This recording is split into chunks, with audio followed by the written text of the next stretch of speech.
ತಲತಲಾಂತರದಿಂದ ಇದು ಬಂದಿತ್ತು.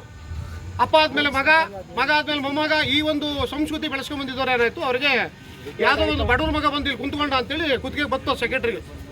ಆ ಸೆಕ್ರೆಟ್ರಿ ಏನು ಮಾಡಿದ್ರು, ಬಾಡಿಗೆ ಯಾವುದೂ ಒಂದು ಇನ್ಫಾರ್ಮೇಷನ್ ಕೊಟ್ಟಿಲ್ಲ. ಆ AR ಸಾಹೇಬ್ರು ಏನು ಮಾಡಿದ್ದಾರೆ, ನೋಟಿಸ್ ಕಳಿಸಿದ್ದಾರೆ.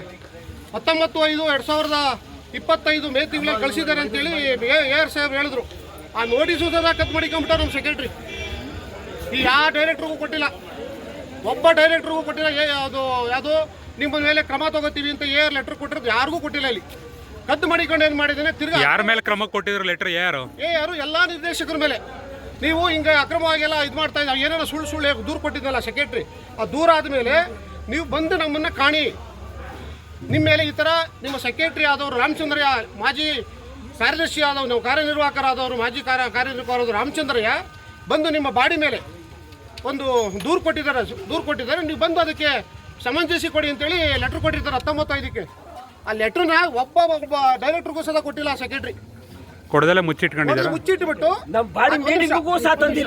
ಮಾತಾಡಿದ. ಆಮೇಲೆ ಏನಾಯ್ತು, ಮೀಟಿಂಗು ತಂದಿಲ್ಲ. ಅದು ಏಕಾಏಕಿ ಹೋಗಿ ತಿರುಗಿ ಮತ್ತೆ 26/8ರಲ್ಲಿ ಅರ್ಜಿ ಕೊಟ್ಟು ಆ AR ಸಾಹೇಬರಿಗೆ ಗಮನಕ್ಕೆ ತರದಂಗೆ ಇವೆಲ್ಲ ನಾನೇ ಎಲ್ಲ ಅರ್ಜಿ ಕೊಟ್ಟಿದ್ದೀವಿ ಅಂತೇಳಿ ಒಂದು ಬೇರೆ ಥರ ನ್ಯೂಸ್ ಕ್ರಿಯೇಟ್ ಮಾಡಿ ಬಾಡಿನ ಸೂಪರ್ ಸೈಡ್ ಮಾಡಿ ಅಂತೇಳಿ ಕಂಪ್ಲೇಂಟ್ ಕೊಟ್ಟ ಯಾರು ಮಾಜಿ ಕಾರ್ಯದರ್ಶಿ ರಾಮಚಂದ್ರ ಇದ್ರು. ಇದ್ರ ಮೇಲೆ AR ಅವರು ಯಾವುದೇ ಒಂದು ಡೈರೆಕ್ಷನ್ ಕೊಡಲಿಲ್ಲ. ಬಾಡಿಗೆ ಸಪ್ರೇಟ್ ಇಂಡಿವಿಜುವಲ್ ಆಗಿ ಒಬ್ಬ ಡೈರೆಕ್ಟರ್ ಸಹ ಯಾರಿಗೂ ಒಂದು ಇಂಡಿವಿಜುವಲ್ ಆಗಿ ನೋಟಿಸ್ ಕೊಟ್ಟಿಲ್ಲ.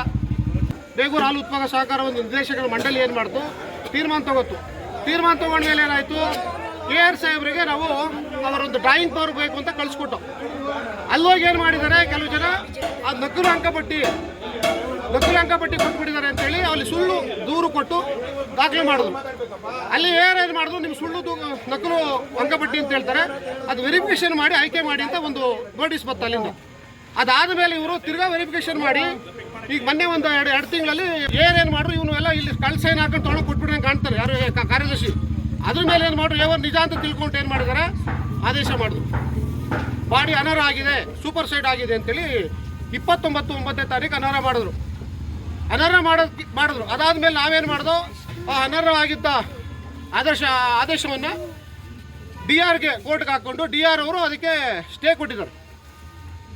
ಇದು ಮಾಡಿರೋ ತಪ್ಪಿದು, ಇದು AR ಅವರು ಬಾಡಿನ ಕರೆಸಿ ಮಾತಾಡಬೇಕಾಗಿತ್ತು, ಇಲ್ಲ ಬಾಡಿಗೆ ಇಂಡಿವಿಜುವಲ್ ಆಗಿ ನೋಟಿಸ್ ಕೊಡಬೇಕಾಗಿತ್ತು.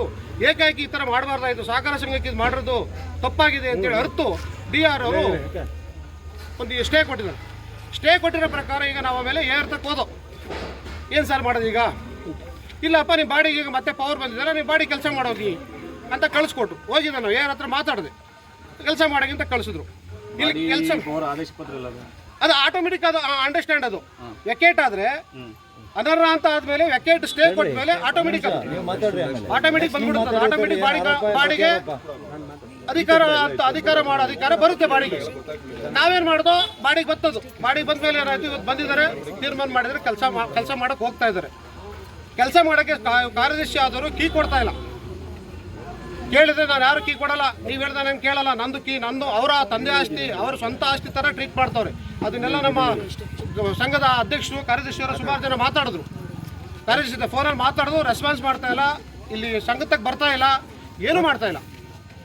ಸುಮಾರು ಈ ಒಂದು ಸಹಕಾರ ಸಂಘಕ್ಕೆ ಎಷ್ಟು ಅವ್ಯವಹಾರ ಮಾಡಿದ್ದಾರೆ ಅವೆಲ್ಲ ತನಿಖೆಗೆ ಬರ್ತದೆ, ಬೆಳಕಿಗೆ ಬರ್ತದೆ ಅಂತೇಳಿ ಅರ್ಥ ಒಂದು ಮಾಜಿ ಕಾರ್ಯನಿರ್ವಾಹಕರ ರಾಮಚಂದ್ರಯ್ಯನವರು ಈ ಒಂದು ಸಂಘದಲ್ಲಿ ಒಂದು ಹೊಸ ಸೃಷ್ಟಿ ಮಾಡಿದ್ರು.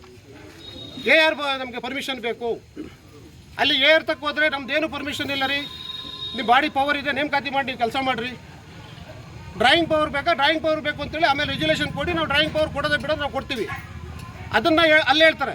ಇಲ್ಲಿ ಕೆಲವು ಜನ ಇದ್ದಾರೆ, ಇಲ್ಲಿ ಯಾರೋ ಒಂದು ಕ್ಯಾಂಡಿಡೇಟ್ ಬಂದಿದ್ದಾರೆ, ಈಗೆಲ್ಲ ಚಂದ್ರಶೇಖರ್ ಅಂತೇಳಿ, ವಿನಯ್ ಅಂತ ಬಂದು ಕುಂತಿದ್ದಾರೆ. ಇಲ್ಲಿ ನಮಗೂ ಬೇಕು, ನಮಗೂ ಕೆಲಸ ಬೇಕು ಅಂತೇಳಿ ಅವ್ರೇನು ಮಾಡಬೇಕು, AR ತಕ್ಕ ಹೋಗಿ ಕೇಳಬೇಕು. ಅವರು ಇಲ್ಲಿ ಬಂದು ಗೊಂದಲ ಮಾಡೋದು, ಇಲ್ಲಿ ಹಾಲಿನ ಡೈರಿಗೆ ಹೋಗಿ ಒಳಗಡೆ ಕುಂತ್ಕೊಂಡು ಅಸಭ್ಯವಾಗಿ ಎಲ್ಲರೂ ಹಾಲು ಹಾಕೋರಿಗೆಲ್ಲ ತೊಂದರೆ ಕೊಡೋದು, ಈ ಕೆಲಸ ಮಾಡ್ತಾಯಿದ್ದು. ಅದಕ್ಕೆ ಈಗ ಪೊಲೀಸ್ನವ್ರಿಗೆ 112 ಫೋನ್ ಮಾಡಿದ್ದೀವಿ, ಪೊಲೀಸ್ನವ್ರು ಬರ್ತಾರೆ, ಅದೇನು ಕ್ರಮ ತಗೋತಾರೆ ಅವರು.